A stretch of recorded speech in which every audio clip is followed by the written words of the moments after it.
First of all, congratulations to you graduates. Thank you. Thank you. Yeah, it's awesome. It's such a blessing to have gone through the program of Hope for Prisoners and then been invited back all these years later. It's a really big deal, and I feel very honored to be in front of you guys today. Tell you a little bit about myself first. About 18 years ago, I got my first felony when I was about 16 years old. And even though it was just for weed, it kind of opened up that revolving door. Probation, prison, parole. And before the age of 18, I was using a lot of hard drugs on a regular basis, hanging with the wrong crowds. And it wasn't long before crime became a means of maintaining an income for me. Under the scrutiny of parole and probation officers, I attempted to pull it together several times. And I had brief periods of success as well. However, true to the path that many of us has ignorantly laid, I returned to old habits, old thinking, and old acquaintances. I was married and had a son, and then I went back. I was a business owner, and then I went back. I went to rehab, had another son, and then I went back. Every time, no matter how strong my stride, self-will would always crumble and I'd be back at that prison gate. Time and time again, everything I worked for would be lost, and I was left with regret, shame, disgust, and disdain.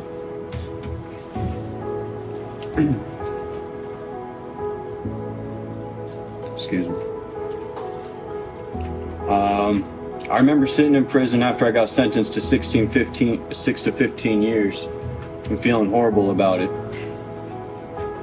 Feeling how pitiful my life was. And then a close friend of mine who's never going to be getting out taught me a valuable life lesson. He helped me realize that even though we were locked up, prison's just a place, and I'd have to decide to do what I was going to do with my time here.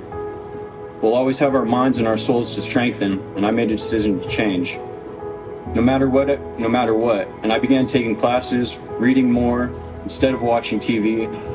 I stopped breaking the rules, even the ones I knew I could get away with. Started to get a little bit of integrity back. I spent time seeking God and praying, leading study groups. I got certified as a personal trainer. I went to the Trust program, fire camp in Casa Grande. I was determined to use every tool available to become a better man. Naturally, in searching for the best resources, I found Hope for Prisoners and wrote them immediately. When John Ponder's name first hit the prison yard, they said he was this guy who started a program for us that was going to get us all jobs making $20 an hour. So I really didn't know what to expect going in, but I knew the last few times I got out I couldn't do it on my own, so I was willing to try anything. I usually hit the ground running when I got out, so sitting through classes all day didn't sound too good to me. But when I showed up there, I think Hope for Prisoners taught me something else. They learned to teach me to be the most valuable person I could be the best version of myself, and that my attitude towards life and towards others would determine my destiny. Through the process, I began to believe in myself again, and more so I felt like other people believed in me too. It's discouraging trying to rebuild credibility, but Metro showed up to support us and didn't treat us like convicts. Mayors, senators, and governors signed certificates acknowledging our efforts. I felt like the community wanted to have the version of me that I'd been living behind addiction and poor life choices for so long. My better self was nurtured. I felt love, I felt empathy, I felt hope. I had a lifetime of bad habits, I had a dry drug addiction, and I had a huge record, but one thing I had that trumped all was faith. I had faith and a vision of who I was, what I valued, and who I wanted to be. And I was gaining the tools I needed to project that character to the rest of the world. This program doesn't guarantee happiness, success, or freedom.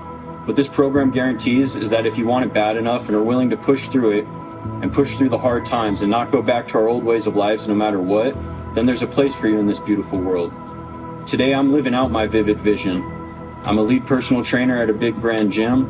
I make my own schedule. I have over 40 clients. I help develop new personal trainers. I spend time with my 2 children on a regular basis. I've restored my relationships with my family. I'm a good father, son, employee, and a contributing member of this society. I'm disciplined and stay true to my purpose.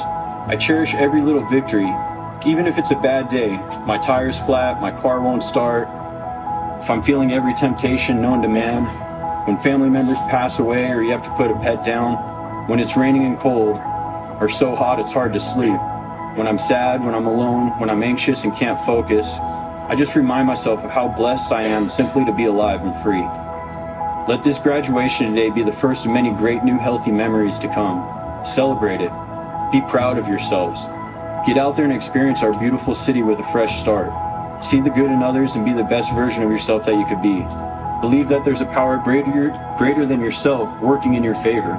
A power that manifests in love, kindness, patience, justice, and mercy. A power that is forgiving and compassionate. It lives in you and it lives in all of us. It's the force that binds us together. Aren't you curious to see what your full potentials are?